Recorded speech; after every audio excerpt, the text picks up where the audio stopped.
actividad de un organismo, uno puede ir modificando, permitiendo que estas estructuras se modifiquen y suspendan su actividad.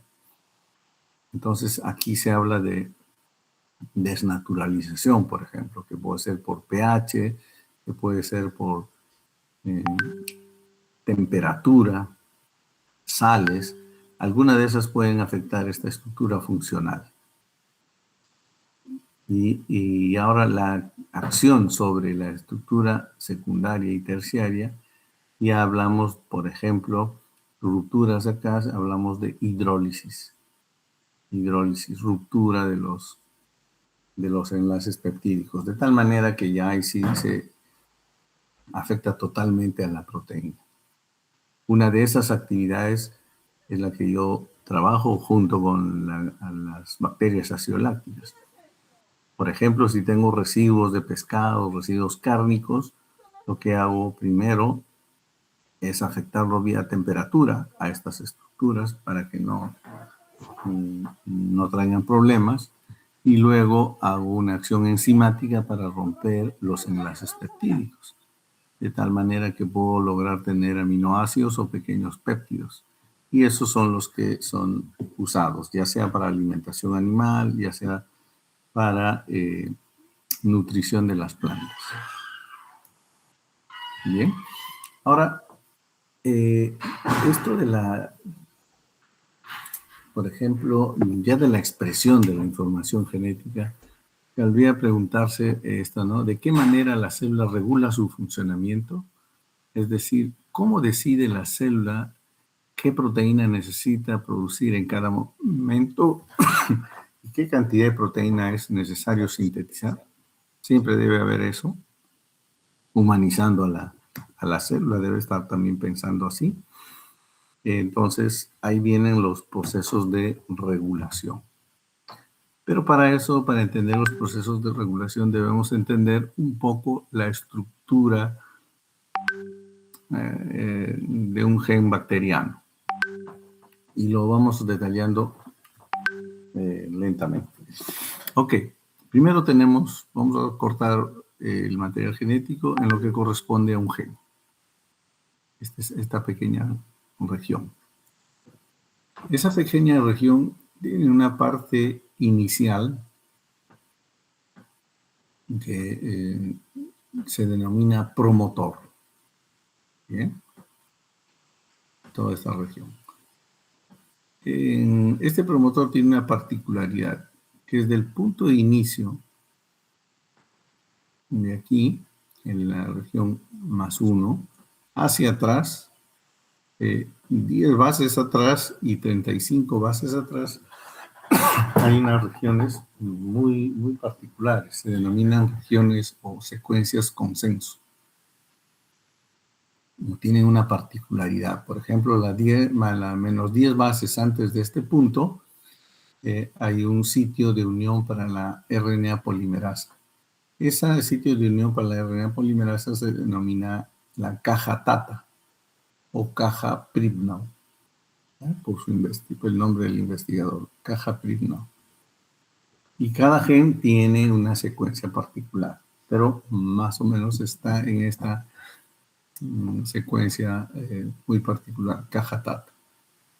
35 bases atrás viene también otro sitio de reconocimiento de la RNA polimerasa que tiene unas zonas repetidas como TT, EACA, muy particular, también para cada gen.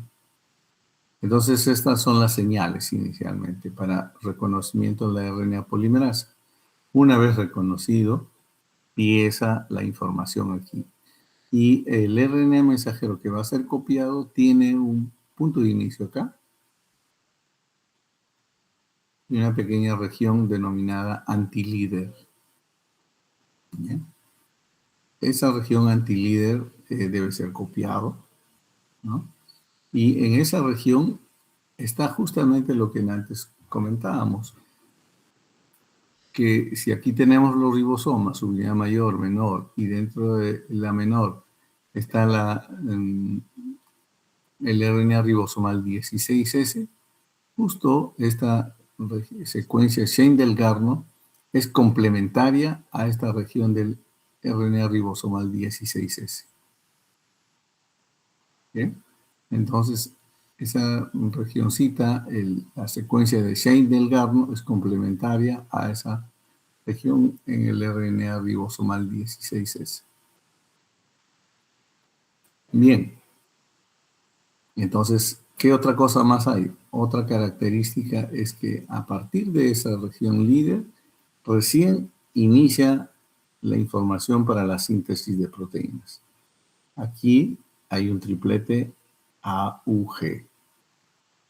Este es el punto de inicio para la traducción y codifica para el aminoácido formilmetionina en procariotas y metionina en eucariotas. Y luego viene la dirección de transcripción, o sea, ya la lectura para traducción ya viene a partir de aquí, hasta un término. Bien. Entonces, vamos a ahora detallar un poquito esta zona, la zona promotora, donde se une el RNA polimerasa. Ahí está la región promotora en procariotas, habíamos visto. El inicio de transcripción, aquí es el punto. A partir de aquí ya hay síntesis de proteína, pero 10 bases antes en la región promotora está, como les decía, menos 10 bases, la caja tata o caja prima. Menos 35 bases, otra región consenso, ¿no? Vital para la unión de esta molécula que está acá, o este complejo de moléculas, la RNA polimerasa, para que pueda interpretar lo que hay abajo. Bien. Seguimos. En eucariotas, ¿qué pasa? En eucariotas, el promotor, la caja tata, lo tiene a menos 25 bases antes del inicio y menos 75, con una secuencia particular así. La caja CAAT, ¿no? Y esto es la región del inicio del gen que va a ser interpretado en el RNA mensajero, ¿no? Ahora, esas regiones consenso de algunos genes en E. coli podemos ver, por ejemplo, aquí, para el triptófano, para el beta-galactosidasa, la REC-A, operón ARA, y aquí hay otros, sus secuencias consenso, ¿sí? Particular para cada tipo de gen que va a ser expresado. Ahora vamos a ver otro término también que se usa en regulación, el del operón. Algunos términos que vamos a recordar y lo vamos a ver también gráficamente. Un inductor. Saber que es una sustancia que inicia la inducción enzimática. Correpresor. Sustancia que requiere la síntesis, que requiere la síntesis de enzimas. Represor. Proteína que unida al inductor o al correpresor afecta la síntesis de RNA mensajero.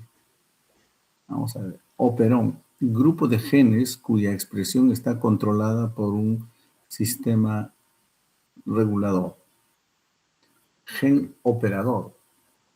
Sitio del genoma sobre el cual se fija la proteína represora y que controla a un grupo de genes estructurales. Eso lo vamos a detallar. El promotor, esto algo ya lo hemos visto, región del genoma previa al operador, que es reconocida por la RNA polimerasa, el promotor. Gen regulador, gen que codifica la síntesis de una proteína represora. que vamos a ver también en un esquema más práctico. Y genes estructurales, genes que codifican la síntesis de proteínas enzimáticas, generalmente de transcripción policistrónica, así en serie. Veamos. Respecto al operón, esto para el operón LAC. Habíamos visto un término inducción, inductor. Es una molécula que va a propiciar a que se haga la lectura aquí, la información. Por ejemplo, el operón lactosa. La lactosa es un inductor. Luego viene parte de ese operón el gen regulador, que está en el DNA, todo esto. El gen regulador permite, obtiene la información para la síntesis de una proteína represora. Bien, quedemos por ahora ahí. Elementos de control para la expresión de este gen. El promotor y el operador. Son dos regiones importantes para que se exprese una información. Y los genes estructurales, por ejemplo, gen Z y EX, para el caso del operón LAC, que es la beta-galactosidasa, la primera enzima. La otra, la permeasa, que es sintetizada para ponerse en la superficie bacteriana para que permita el ingreso de la lactosa. Y transacetilasa. Entonces, esta es una enzima que también corta enlaces de compuestos que se parecen a la lactosa. Bien, entonces, vamos a ir viendo algunas otras cosas más en este operón. Elementos que intervienen en la regulación de la expresión genética en bacterias. Elementos del operón. Elementos de control, el promotor operador. Esto de acá. Aquí es donde se van a controlar las cosas. Moléculas difusibles. Proteínas reguladoras, efectores e inductores. Entonces aquí, proteína reguladora, aquí esta se sintetiza. Que esta es la que, por ejemplo, puede tener afinidad por esta zona O, operadora, de tal manera que si se une aquí, va a bloquear la síntesis de proteínas. ¿No? Es una forma de controlar. Genes estructurales. Una vez que pasa esta zona de control, ya se empieza a leer la información que está aquí, en los genes bacterianos o genes estructurales. Bien. El gen regulador, o sea, este de acá, codifica para una proteína reguladora. Esta se va a encargar de bloquear o abrirse para que se pueda dar la lectura de estos genes estructurales. Bien, entonces la regulación de la expresión genética. La maquinaria genética y metabólica están integradas y son interdependientes. Lo habíamos visto en el capítulo de metabolismo. Todas esas rutas metabólicas están integradas. Entonces, sintetizando únicamente las proteínas que se necesitan en un momento determinado, se ahorra energía. Es lógico, ¿no? Si nuestra bacteria está sintetizando todo lo que expresa su material genético, de repente hay algunas proteínas que no les interesa. Entonces estaría sintetizándose por las puras, haber gastado energía para eso. Pero el sistema enzimático en la célula va jugando por estas.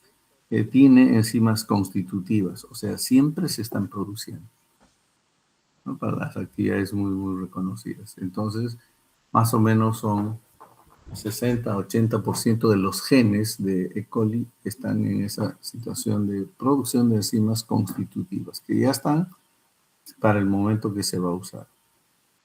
Y producción de enzimas reguladoras. Cuando se las necesita, ahí empiezan a funcionar. Los mecanismos de control que vamos a estudiar son la represión, la inducción, atenuación, que regulan aquí la expresión de la transcripción de los RNAs mensajeros. Por consiguiente, pues la síntesis de enzimas a partir de RNA mensajero. Los mecanismos de control genético regulan la formación y la cantidad de enzimas de la célula, no sus actividades.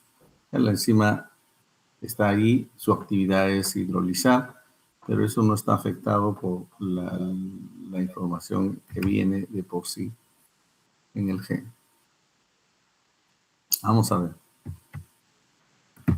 La siguiente, un esquema del operón.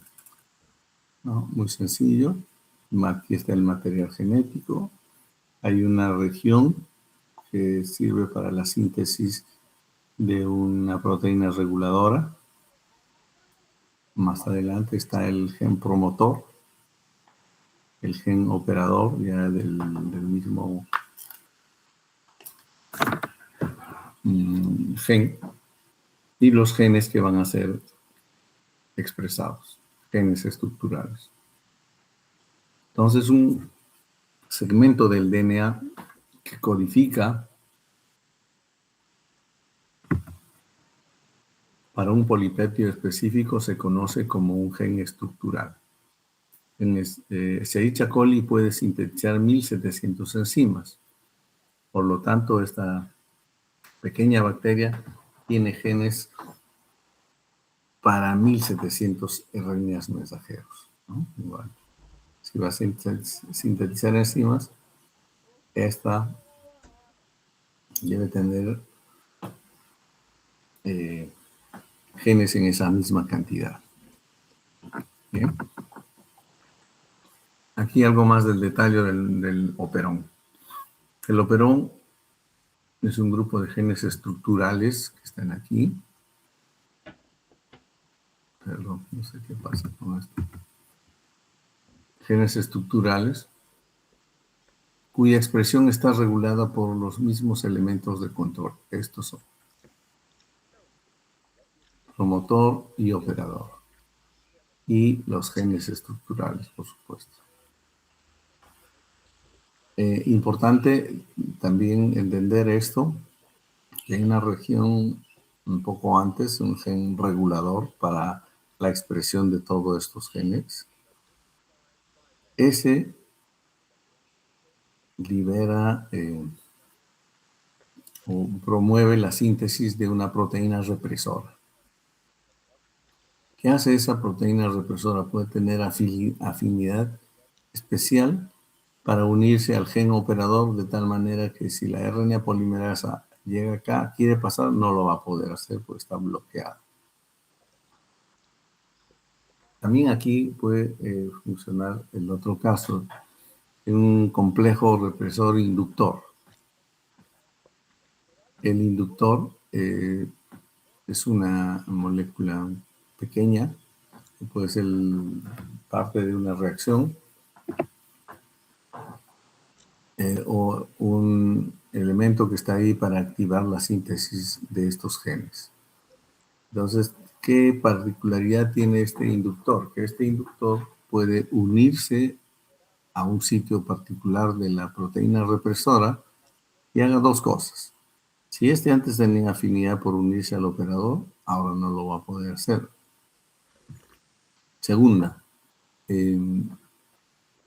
la conformación de esta molécula en presencia de un producto final o un inductor se modifica ese complejo y ya no tiene afinidad por la región operadora.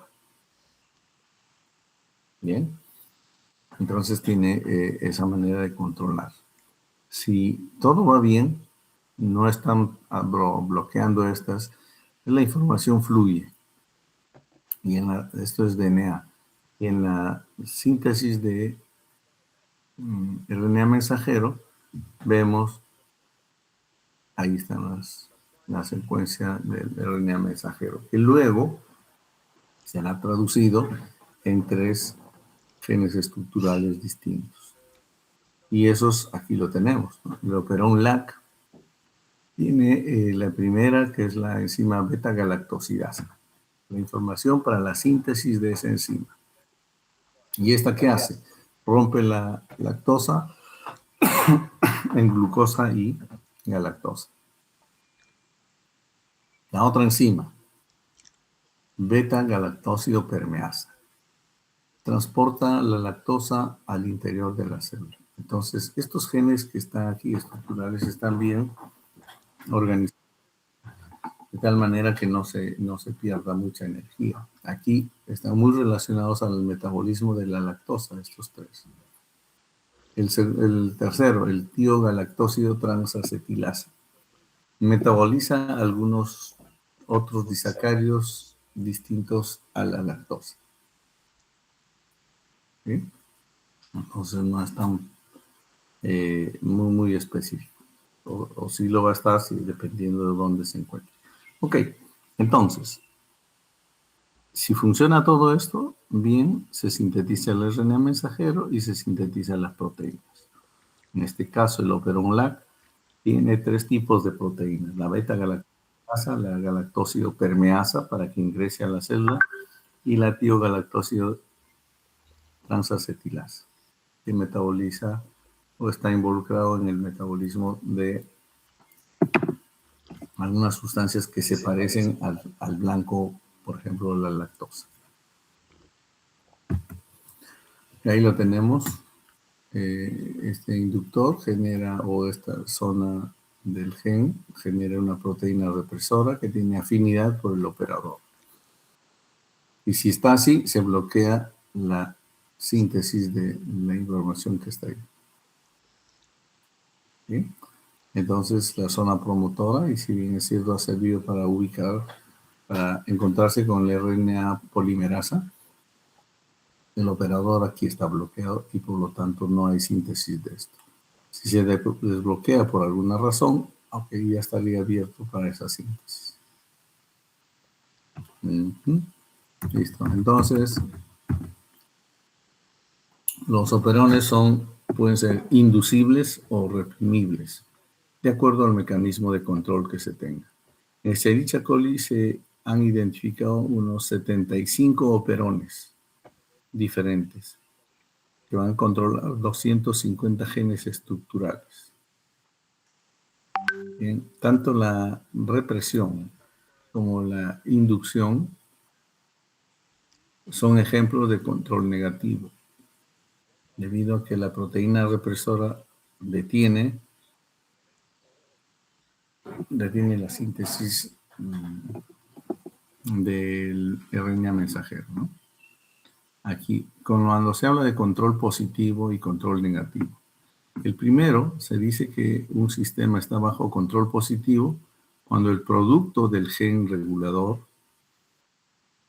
activa la expresión de los genes y actúa como un activador. Bueno, es esto, ¿no? Puede ser que lo bloquee o puede ser que estando bloqueado se libere por la presencia de otra sustancia.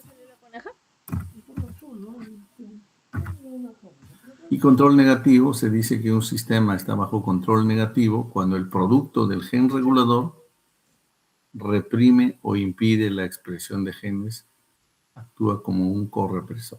Veamos.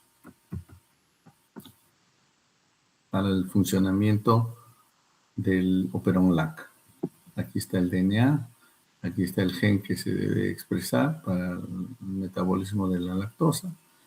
Aquí este pequeño segmento, este pequeño DNA, tiene información para un RNA mensajero que va a sintetizar una proteína represora activa contra este mecanismo.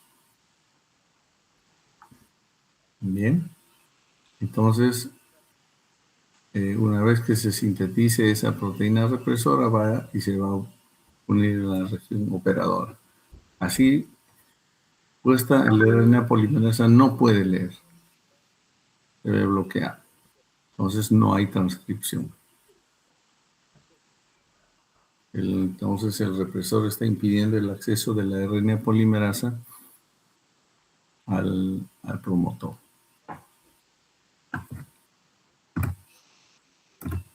Vamos a poner un operón inducible.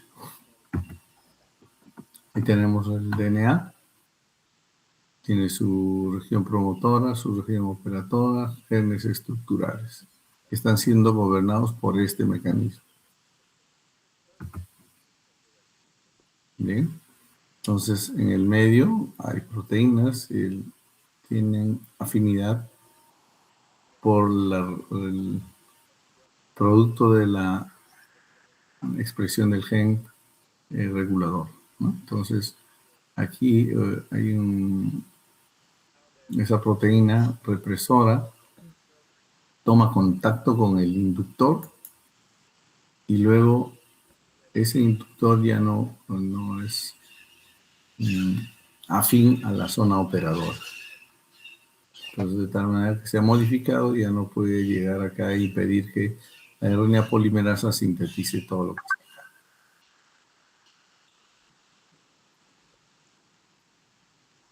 Entonces, finalmente, al estar bloqueado el represor, ya el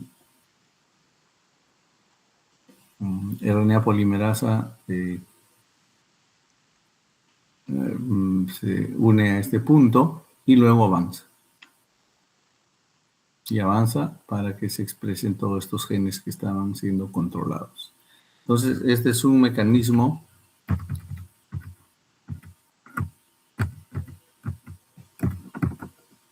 de un funcionamiento de un operón inducible.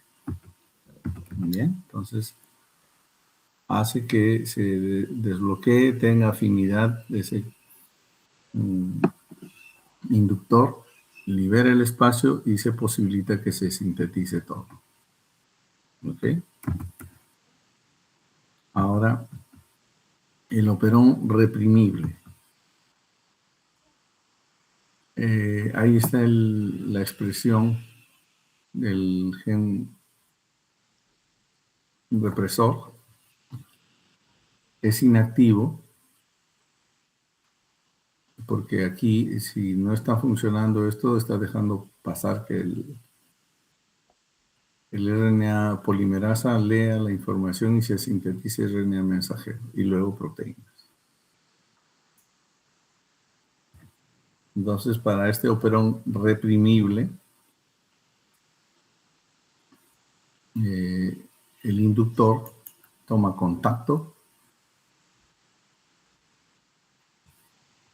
con la proteína represora, luego le da afinidad para unirse a la región operadora, de tal manera que ahora ya se bloquea, ya no se sintetiza más lo que está acá. Bien, ese es un control una forma de funcionar del operón reprimible. Por ejemplo, ahí con un producto del metabolismo, como el triptófano, que está en cantidades suficientes para la bacteria, puede dejar de fabricar las enzimas que lo sintetizan, o sea, para el triptófano. En este sistema, el producto final como represor, uniéndose al represor, de este modo detiene la síntesis. O sea, lo ha activado a esta molécula, pero se ha unido a la región operadora de tal manera que va a reprimir la síntesis de los genes estructurales para atrás. Esta es una manera, entonces, de regular la síntesis de proteínas. En el caso del operón triptófano, tiene varias formas de trabajar esto, pero una de ellas es esto. Aquí está el gen represor, se activa, sintetiza el represor para este caso especializado el triptófano. Si en el medio hay triptófano, este se une a la molécula, la cambia y ya no deja que ocurra la síntesis de todas las enzimas que están involucradas en en la síntesis de triptófano, ¿no? Cuando hay bajo triptófano, significa que esto también es muy bajo, entonces no es funcional. El RNA de transferencia no tiene problemas, lee. Pero a una alta concentración de triptófano ya no necesita gastar todo esto, sino que hace una síntesis de un pequeño fragmento de toda la proteína. Y aquí es donde ocurre el término de atenuación. Por ejemplo, aquí está marcado la zona promotora que está. Aquí hay una afectación para la síntesis de RNA mensajero. Y lo vamos a ver esta condición de atenuador.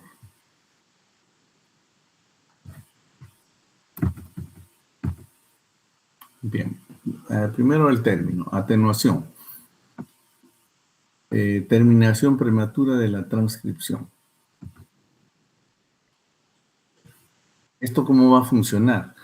Si se acuerdan, la región líder también es copiado del gen hacia el RNA mensajero. Esa región líder tiene algunas cosas particulares, ¿no? Esta secuencia puede ser transcribible. Si está libre, empieza la traducción. Y la transcripción, en algún momento, cuando se está copiando RNAs mensajeros, se interrumpe. Es que en esta regioncita se han encontrado codones para triptófano, codones muy juntos. Entonces es una señal de que cómo va a funcionar la expresión de estos genes que están más abajo, ¿no?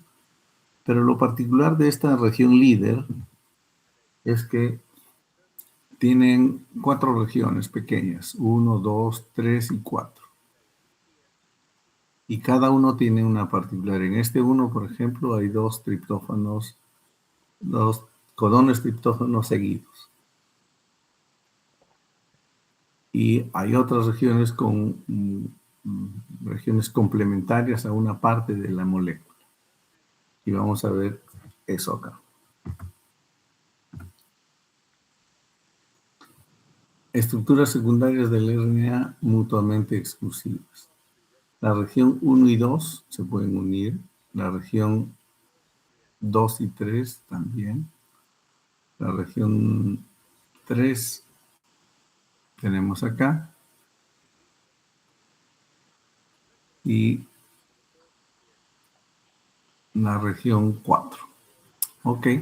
Entonces, dependiendo de que haga esta conformación o esta, va a haber la continuidad de síntesis o la interrupción por atenuación. Pero esto está relacionado a transcripción y traducción inmediata. Veamos ahora. La transcripción y traducción están acopladas en este sistema. Vean, aquí se está leyendo del DNA, se está leyendo el RNA mensajero, pero aquí las regiones 3 y 4 están complementadas. Aquí no hay problema, la síntesis continúa, o sea, la transcripción va a continuar y luego la traducción, si es que esto termina, va a completar total. Entonces, 3 y 4, si están unidos, permiten que el ribosoma pueda estar leyendo ya proteínas hasta un determinado momento. No puede avanzar. En otro, a triptófano consumido, que ya no hay muy poco, la transcripción está avanzando, y en esto hay una complementariedad entre la región 2 y 3. De tal manera que si está en esa y al faltar triptófano, entonces se tiene que sintetizar todos los genes que están involucrados en la síntesis del triptófano. para lo cual este es un manejo, ¿no? Ahí vamos a ver en la siguiente. Cuando hay alto triptofanil RNA de transferencia, en la región líder, en la primera, hay dos codones en secuencia para triptófano. Bien, entonces al llegar a ese punto y, por ejemplo, unirse la región 3 y 4, hay atenuación. Hasta ahí nomás avanza. En cambio, si se une la región 2 y 3, no hay atenuación. Bien, entonces en esa región líder hay pues regiones muy particulares y dependiendo de su unión van a permitir o evitar que continúe la síntesis de proteínas. Lo vemos también aquí, ¿no? Altos niveles de triptófano. Se unen la región 3 y 4 y se interrumpe la lectura. No hay triptófano, significa que debe sintetizarse todas las enzimas que están involucradas.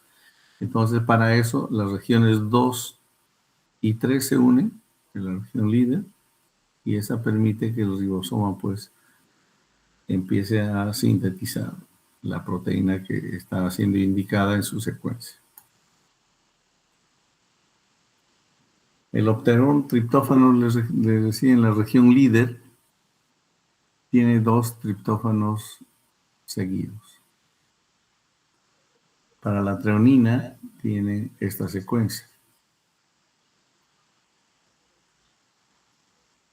Para la histidina también tiene sus secuencias. La fenilalanina, otra secuencia. Bien, entonces, si vemos, tienen una forma de controlar bajo este sistema de atenuación. Aquí también está más en detalle esa estructurita, son señales. ¿No? En ausencia de triptófano, por ejemplo, sí se sintetiza el RNA mensajero.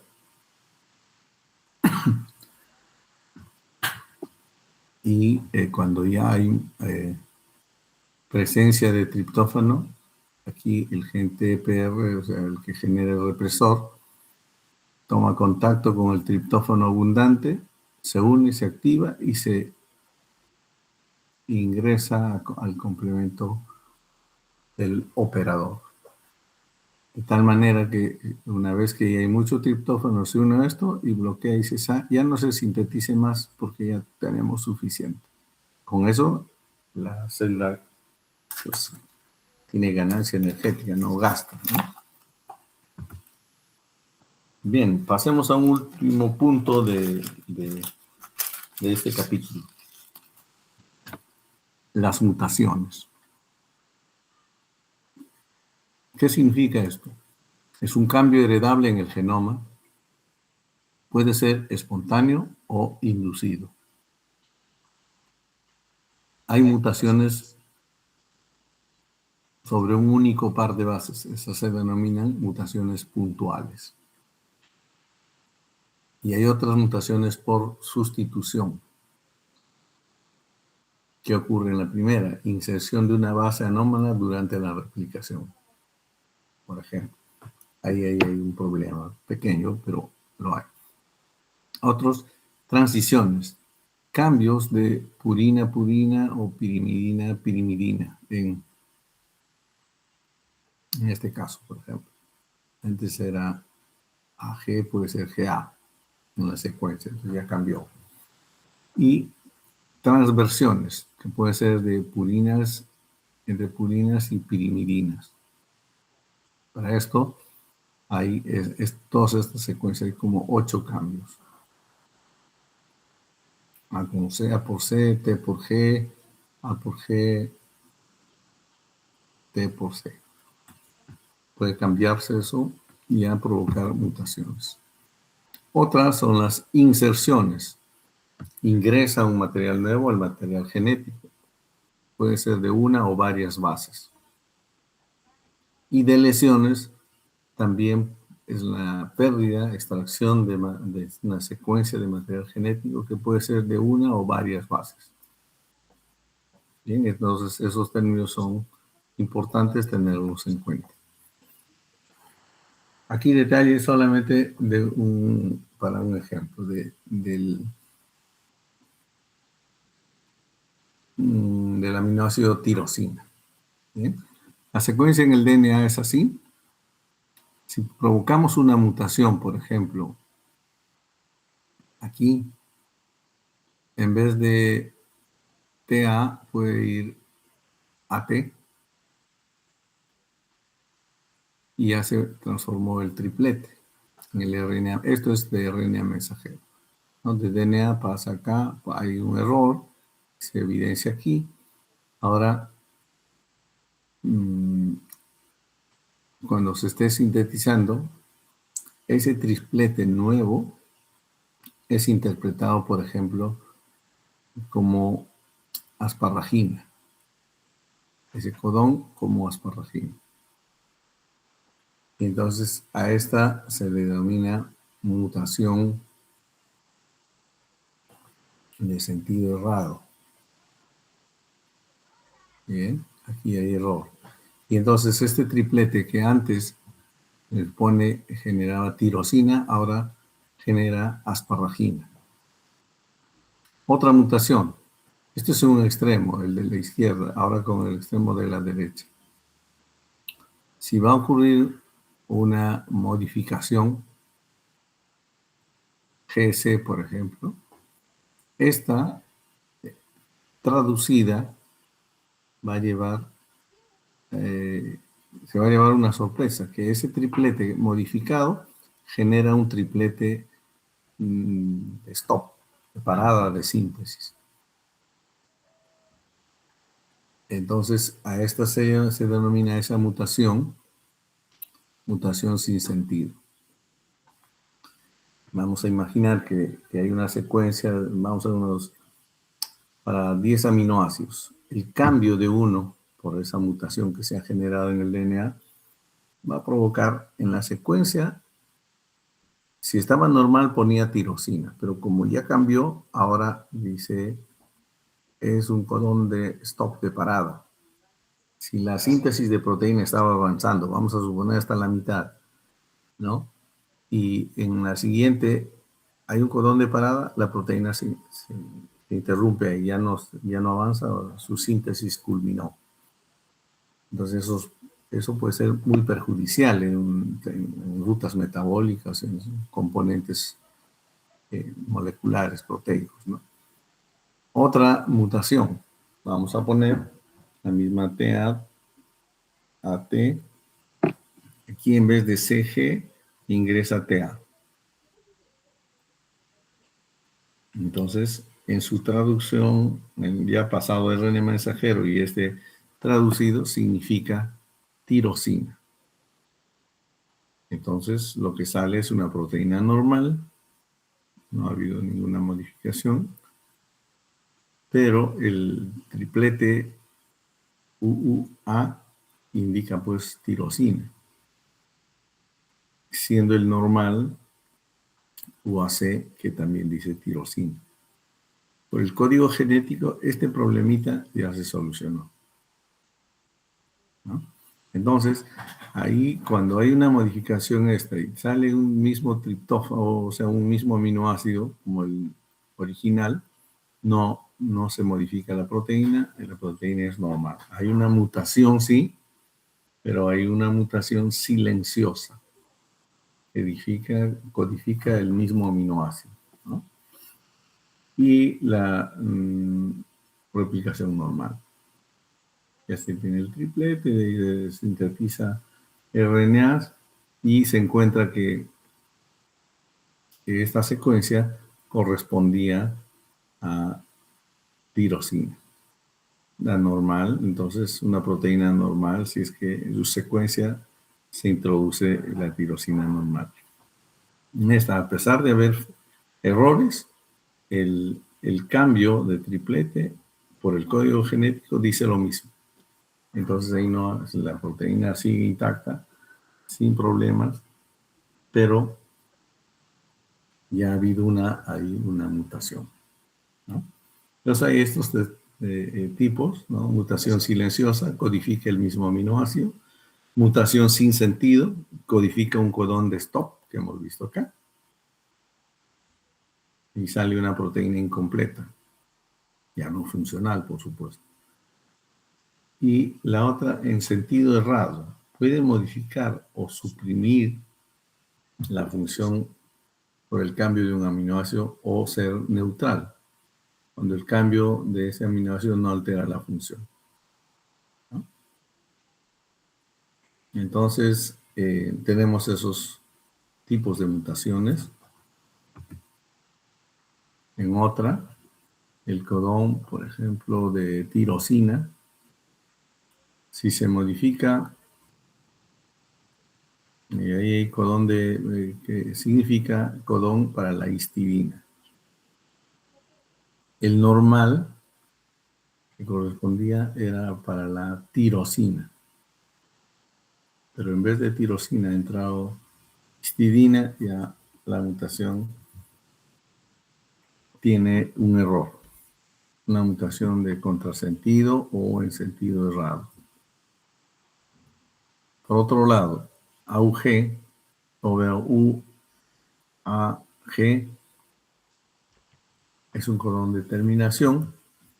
Entonces, cuando en la secuencia ocurrió un error, a eso se interpreta como término o que corta donde estaba. Entonces, hay proteínas generalmente incompletas. Y eso es un ejemplo de mutación sin sentido. Y este UAU, codón de tirosina, si está en la secuencia, pues está la proteína normal. Hay una modificación, sí, pero no afecta en nada. Pero ya hay una mutación silenciosa en el material genético. De inserciones o de lesiones que también afectan el marco de lectura. Por ejemplo, acá se dice DNA, se inserta en esta secuencia, por ejemplo, una timina o este par de bases se inserta, se saca el RNA mensajero y el péptido es metionina, prolina, tirosina, triptófano. Por otro lado, ya la cepa mutante se inserta en esta región TA, se inserta C. Por lo tanto, en su síntesis debe poner G para hacer DNA. Ok. Ahora, estos codones los interpretamos aquí. Y ya cuando se expresa, esto se expresa como metionina, prolina, tirosina, triptófano. En esta inserción se tiene igual la primera que no ha sido modificada, metionina, prolina, y la siguiente ya significa valina, leucina. ¿Por qué? Porque los tripletes se han corrido. Acá 3, acá 3, acá hay un nuevo 3 y este tenía varios. Entonces, tienen una variante que podría ser funcional, buena o deletérea, ¿no? Esas mutaciones. Mutaciones de varios pares de bases. Se habla de lesiones, inserciones y translocaciones. Vamos a ver. Respecto a la mutación puntual, son cambios a nivel de un nucleótido puntuales en el DNA, por inserción, deleción y transición, incluso transversión. Y se inserta aquí, ¿no? Se entra acá A, GA. Entonces, si uno quiere interpretar en función al RNA mensajero, 3, 3, 3. ya cambió la secuencia de la información. Entonces, por inserciones o por deleciones, que en este caso se extrae, también el marco de lectura se ve modificado y ya salen otras proteínas. En lo de transición, que puede cambiarse, por ejemplo, AT que estaban complementando a GC, ya es ya es una mutación. Igualmente en esta y en esta. Y hay otra, las transversiones, que dan más o menos 8 posibilidades. Puede modificarse de en esta manera, o en esta, y generar los cambios y las mutaciones correspondientes. Y entonces tenemos por inserción, deleción, transición y transversiones. Cambios en la secuencia de bases.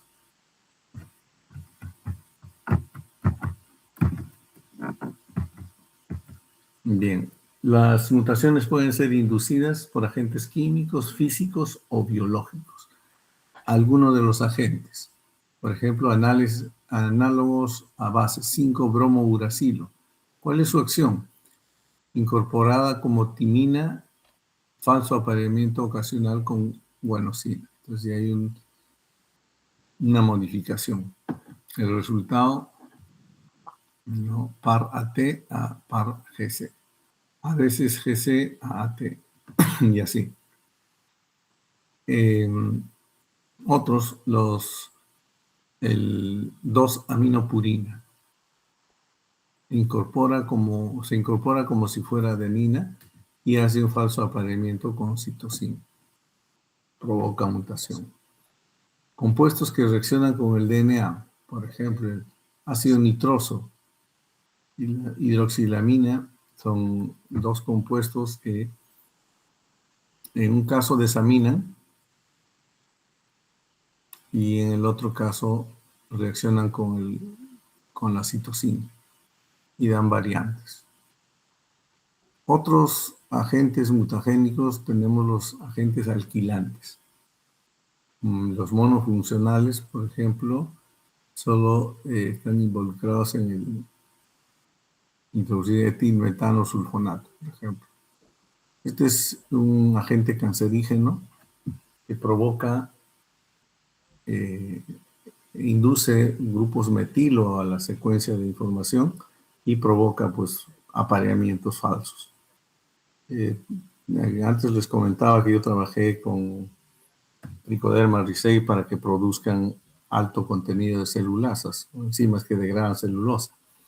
Y dentro le cruzaba el etilmetanosulfonato o el dietilsulfato, que son dos agentes metilantes y provocan mutaciones. Y esas mutaciones nosotros buscábamos la favorable, la que estábamos buscando. Esto es la síntesis de mayor cantidad de celulasas. Conseguimos un cambio interesante. El hongo es de color verde por este tratamiento con etilmetanosulfonato o el dietilsulfato. Se generaron, entre tantas variantes, una que era muy interesante, era de color, un hongo tricoderma de color blanco, de poco crecimiento. Normalmente ese es muy invasivo, pero este era de poco crecimiento, pero tenía una producción enorme de enzimas. Eso es un mutante inducido, lo que propició es que tenerlo como un marcador de la variante que se había generado. Y así hay otras sustancias bifuncionales, la mostaza, la mitomicina, la nitrosoguanidina, todas ellas van a afectar y van a generar mutaciones puntuales. También de lesiones igual son mutaciones. Colorantes, como por ejemplo la acridina, bromuro de tirio, se insertan entre pares de bases.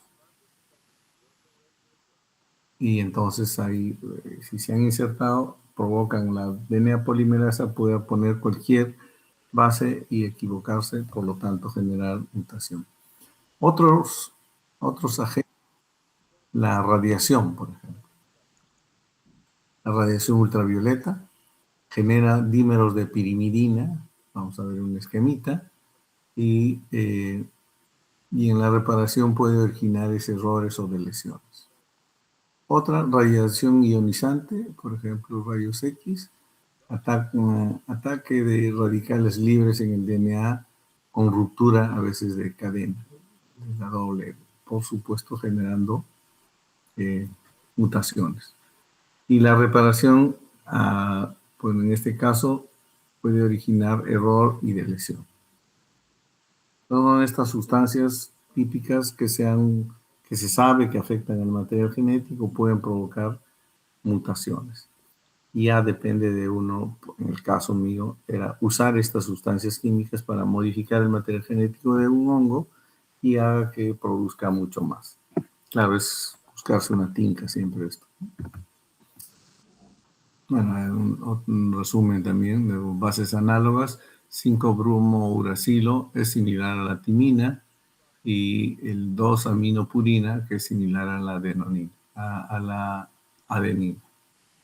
Bien. Los agentes alquilantes, etilmetanosulfonato o dietilsulfato, agentes cancerígenos, por supuesto, provocan daño en el material genético. Agentes intercalantes, por ejemplo, bromuro de tidio. Esto se usa cuando uno está trabajando con material genético para que se introduzca ahí y pueda ser más adelante verificada, ¿no? Sus modificaciones. Agentes ionizantes, rayos X, rayos gamma, radiación ultravioleta. También no nos olvidamos olvidar mostrar a los transposones o elementos saltarines o genes saltarines, que también pueden incluir algunos retrovirus, pero lo que hacen es movilizarse de una célula a otra o de un cromosoma a otro y ahí poder generar modificaciones, ¿no? Mutaciones. Entonces, tenemos todos estos sistemas. Los análogos a bases, por ejemplo, el 5-bromo-uracilo, parecido a la timina. La aminopurina, parecida a la adenina en su forma, ¿no? Con algunas variantes, pero pueden provocar errores cuando están presentes en el momento de la síntesis de proteína. Lesiones espontáneas. La acción de los radicales libres, o por ejemplo en el DNA, estas radiaciones oxidantes pueden provocar en esta guanosina este compuesto, ¿no?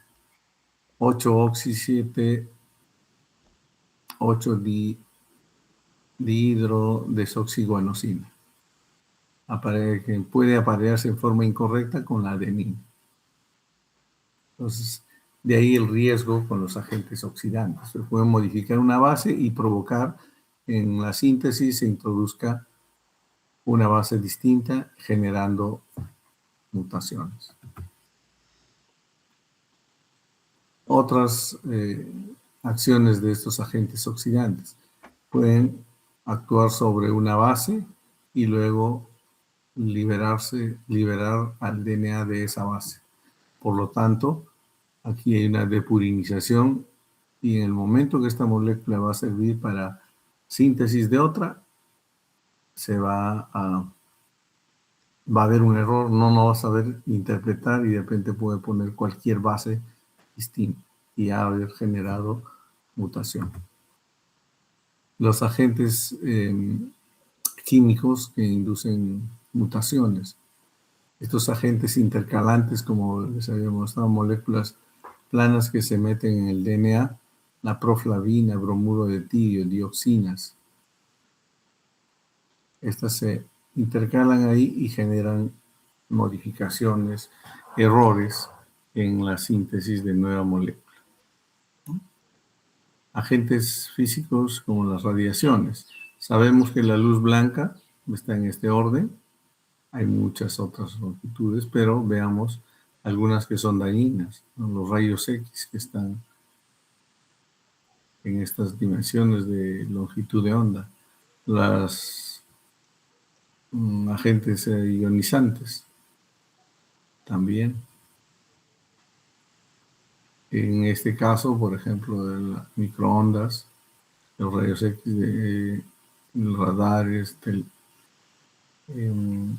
rayos cósmicos, entre otras bueno, están en distintas longitudes de onda que pueden dañar el material genético. La región electromagnética es muy amplia.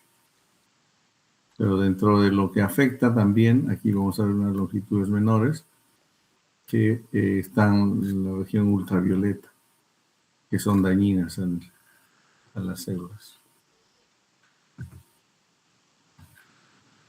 Las radiaciones ionizantes, roturas cromosómicas, roturas de la doble cadena, tienen un efecto letal.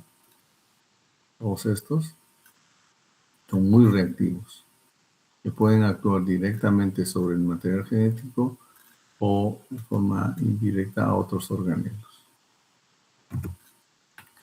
Las mutaciones por UV, que no es ionizante, pero en la frecuencia si llega en un momento donde hay dos timinas cercanas, estas las provoca enlaces muy fuertes, covalentes, de tal manera que si aquí el material, vamos a suponer esto acá, hay una modificación y la DNA polimerasa quiere sintetizar aquí, aquí no va a saber qué poner.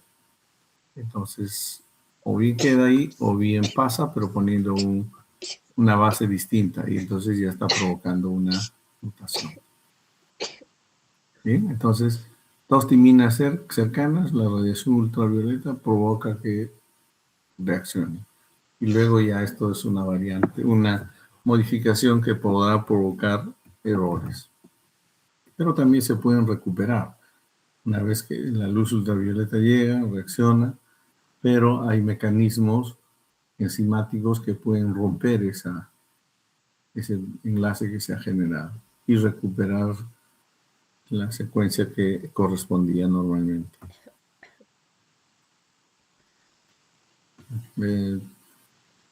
Siempre tratando de explicar un poquito más esto de la radiación ultravioleta, produce dímeros de timina entonces, o pirimidinas también. La deformación de la hélice del DNA que induce, que se ha generado, induce a errores durante la replicación. Por lo tanto, pues ahí va a haber la afectación a su secuencia. Reconocimiento por sistemas reparadores. La reparación es susceptible a cometer errores también. En ese momento que hace la corrección, puede poner otra base distinta y generar mutación. Hay una reparación por escisión, si se han hecho los dímeros de timina. Hay unas enzimas que van a ubicar la zona y un poco aledaña también, y las van a cortar, degradar, y luego copian la secuencia normal, o sea, se normaliza. Es una posibilidad. El sistema de control de fidelidad de la replicación del DNA tiene mecanismos de garantizar que no se cometan errores, pero a veces son tan intensos que ya quedan. Por ejemplo, en los dímeros de timina, en una fotoliasa, y provoca que se recupere. Si no estuviera en oscuridad, bueno, en oscuridad se mantiene, pero si hay luz, se activa. ¿Qué hacíamos, por ejemplo, en el caso de que trabajamos con mutaciones en tricoderma también, pero con ultravioleta? Siempre se trabajaba en las noches, a partir de 7, 8 de la noche, en ambiente oscuro para que la luz no active las fotoliasas. Y una vez expuestos, se ponían en placas Petri, se ponían en cajas oscuras, hasta que, por ejemplo, en una semana vamos a abrirlas y ver qué cosa habíamos logrado, ¿no? Las variantes. Y se iban seleccionando y probando. Y en ocasiones esa luz ultravioleta malograba el trabajo. ¿Por qué razón? Porque no contábamos que en algún momento coincidía con la época de que las termitas voladoras cambian, pierden las alas y luego empiezan a roer la madera e introducirse ahí. Coincidía con esa época en nuestras placas en las que estábamos irradiando, que estaban abiertas, venían las termitas y se ahogaban ahí. Entonces malograban todo. Entonces había que tener protecciones para todo eso. Bien, ahí está la acción de la fotoliasa. Ya están los dímeros de timina y se abrieron. Bien, algunos ensayos que se hacen para estudio de mutantes. Por ejemplo, hagan un seguimiento de esto. Tenemos una placa con un medio de crecimiento completo, o sea, todos los nutrientes están, pero aquí ya debe habérsele afectado, por ejemplo, con radiación UV, aquí. Entonces, una vez que han crecido, se dispone de este sistemita muy práctico, es un bloque de madera envuelto con una pana, un terciopelo, todo estéril. Entonces se toma una muestra como si fuera un sello, se marca a un lado y se toma la muestra. En los pelitos de ese terciopelo se han pegado los microorganismos. Ahora estos se usan para transferir a medios de cultivo distintos. Por ejemplo, este medio es un medio mínimo, o sea, glucosa como fuente de carbono y sales minerales. Y este otro es un medio completo, muy rico. Entonces, se pone en ambos el molde, aquí y acá, y se deja incubar. Después de 1 o 2 días de incubación, se ve el crecimiento. En estas que tienen el medio de cultivo completo, como ese de todo, crecen 2, 4, 6, 8, 10 colonias. Pero las que se han puesto en el medio mínimo, tiene solamente glucosa y sales minerales, eso significa que el microorganismo debe tener sus procesos enzimáticos completos para formar su descendencia, se pone y solamente crecen 5. O sea, 5 de este bloque no han crecido acá. Eso significa que aquí hay mutantes. Hay que estudiar a qué nivel se han modificado. Entonces, en retroceso, se mira esta colonia se recupera, igualmente esta y esta para estudios posteriores. ¿Por qué? Porque no han crecido en un medio mínimo, pero sí han crecido en un medio completo. Aquí se le está abasteciendo de todo, no le falta. Aquí son puras sales y glucosa. Entonces sí sufren los que no tienen, los que han perdido capacidades por mutación. En una placa normal es así. Vean. Aquí está la placa normal con todas las colonias y aquí están remarcaditas las que no han crecido. Falta. Entonces aquí vemos, aquí hay mutantes. Bueno, claro, no han podido crecer, pero como la réplica nos dice, en este le correspondía este de acá, ok, ya tenemos, se pueden enumerar, seleccionar y empezar a estudiar a qué nivel es que ha habido el error o la mutación. Bien, hasta aquí nos quedamos. Mañana, por favor, igualmente a las 11, encargo a la delegada para mañana hablar sobre los virus. ¿Ok?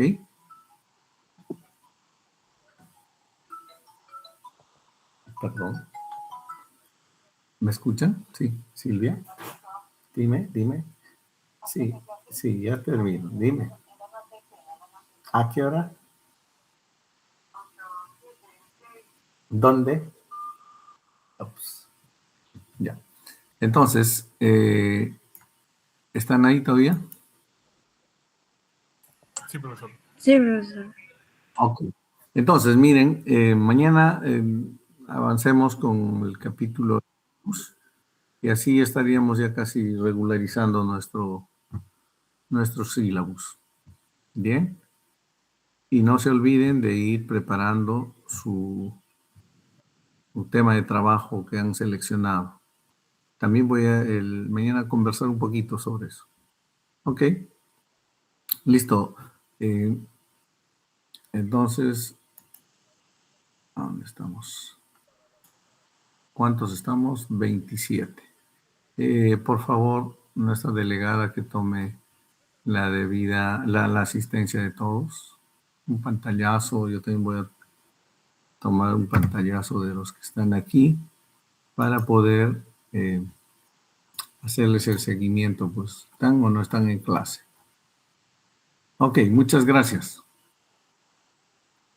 Mañana Gracias, nos vemos. profesor. Chao. Gracias, profesor. Gracias a ustedes. Gracias. Bien. Gracias. Bien. Chao.